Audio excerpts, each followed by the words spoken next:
আসসালামু আলাইকুম। Hello viewers, আজকে একটা সালোয়ারের বটম ডিজাইন করব। তো চলুন ভিডিওটি শুরু করি। তো ডিজাইনটি তৈরি করার জন্য প্রথমে একটা ফিতা তৈরি করে নিতে হবে।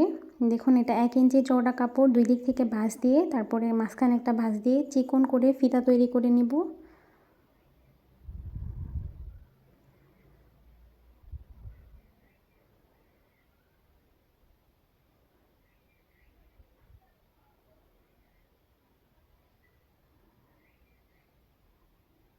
দেখুন, ফিতাটি একদম চিকন করে তৈরি করতে হবে।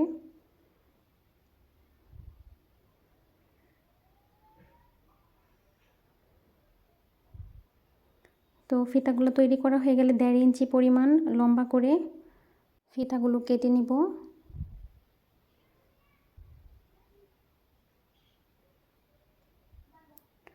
তো এরপরে হচ্ছে যে আরেকটা ফিতা লাগবে ডিজাইন করার জন্য। এই ফিতাটা হচ্ছে একটা 1 ইঞ্চি চওড়া কাপড়টি 2 ভাঁজ দিয়ে 2 সুতা পরিমাণ চওড়া করে এই ফিতাটি তৈরি করতে হবে। এই ফিতাটিও কিন্তু চিকন করে তৈরি করতে হবে। তো দেখুন, ফিতা তৈরি করার পর আমি উল্টে নিয়েছি। এরকম বড় বড় 2টা ফিতা তৈরি করেছি। তো এরপর একটা কাপড় নিয়েছি, কাপড়টি হচ্ছে 16 ইঞ্চি লম্বা আর চওড়া হচ্ছে 2.5 ইঞ্চি। তো কাপড়টির মধ্যে 1.5 ইঞ্চি পরিমাণ গ্যাপ রেখে একটা করে মার্ক দিয়ে দিয়েছি 2 সাইডেই। তো এবার যে আমরা 1.5 ইঞ্চি করে যে কাপড়গুলো কেটেছিলাম সেই কাপড়টিকে 2 ভাঁজ দিয়ে তারপরে মার্ক বরাবরই বসিয়ে একদম সাইড থেকে সেলাই দিয়ে দিব।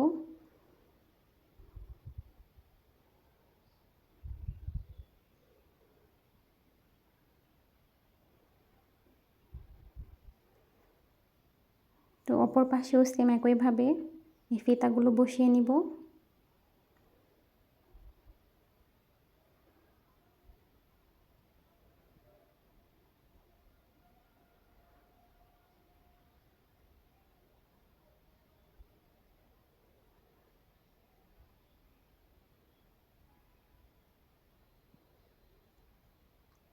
তো ফিতাগুলো বসানো হয়ে গেছে।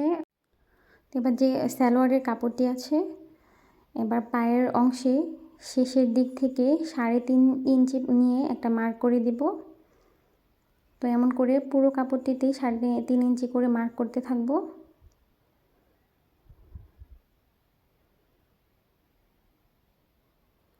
দেখুন, এরপরে যে পটিটি আমরা তৈরি করেছি এই 3.5 ইঞ্চি মার্কের একদম পাশে বসিয়ে, মানে বরাবরই বসিয়ে তারপরে একদম সাইড থেকে সেলাই দিয়ে দেব।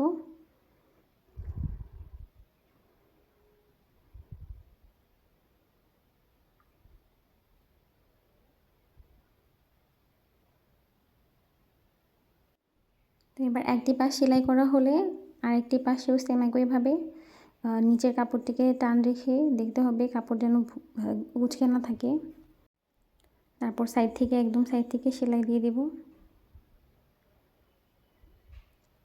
তো এবার কাপড়টি বসানো হয়ে গেলে সালোয়ারের কাপড়টিকে একটা চিকন করে ভাঁজ দিয়ে সেই পটিটির উপরে রাখবো এভাবে, যাতে সেলাইটি ঢেকে যায়। এরকমভাবে রেখে তারপরে সেলাই দিয়ে দিব, সাইড থেকে সেলাই দিয়ে দিব।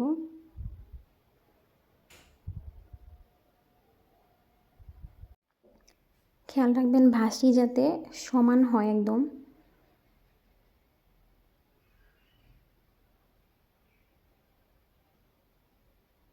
দেখুন, এক পাশে ভাঁজটা দেওয়া হয়ে গেলে এবার আরেক পাশেও সেম একইভাবে পায়জামার যে কাপড়টি আছে সেটিকে চিকন করে একটা ভাঁজ দিয়ে তারপরে এই পট্টিগুলোর উপরে রেখে দিব। দেন একদম সাইড থেকে সেলাই দিয়ে দেব।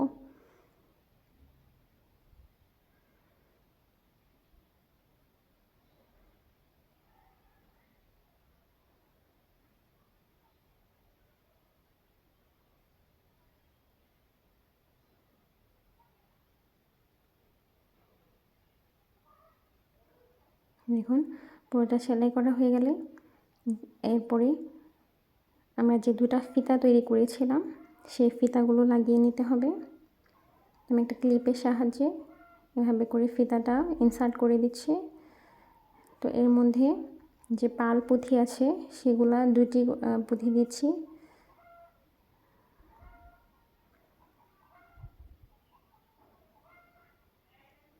তারপরে বরাবরই যে উপরে আরেকটা আছে ঘর আছে সেদিক থেকে আবার ফিতাটা ইনসার্ট করে দিব।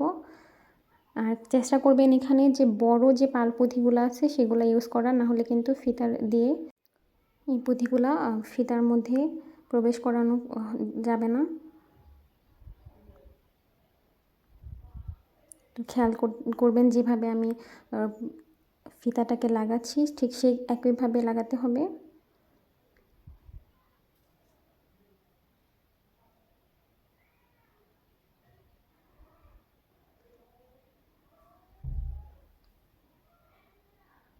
আপনারা চাইলে এখানে আরও বেশি পুঁথি ব্যবহার করতে পারেন। তো এবার আরেকটা ফিতা লাগিয়ে নিব।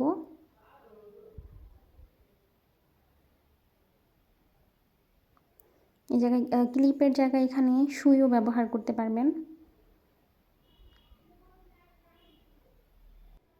তো দেখুন 2টি ফিতা কিন্তু লাগানো হয়ে গেছে।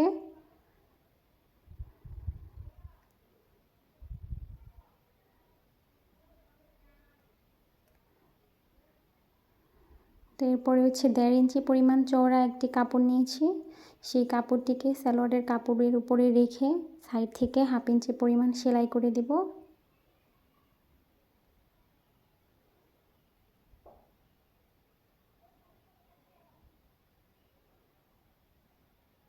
তো এবার উল্টো পাশে এনে 2 ভাঁজ দিয়ে তারপর সাইড থেকে আরেকটা সেলাই দিয়ে দিব।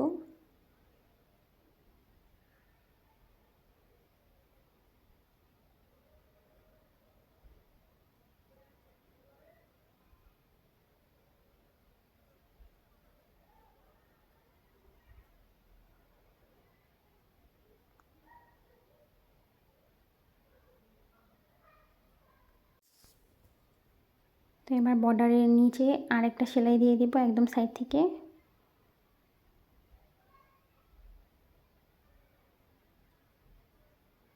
তো দেখুন এই তো আমাদের বটম কিন্তু ডিজাইন করা কমপ্লিট হয়ে গেছে।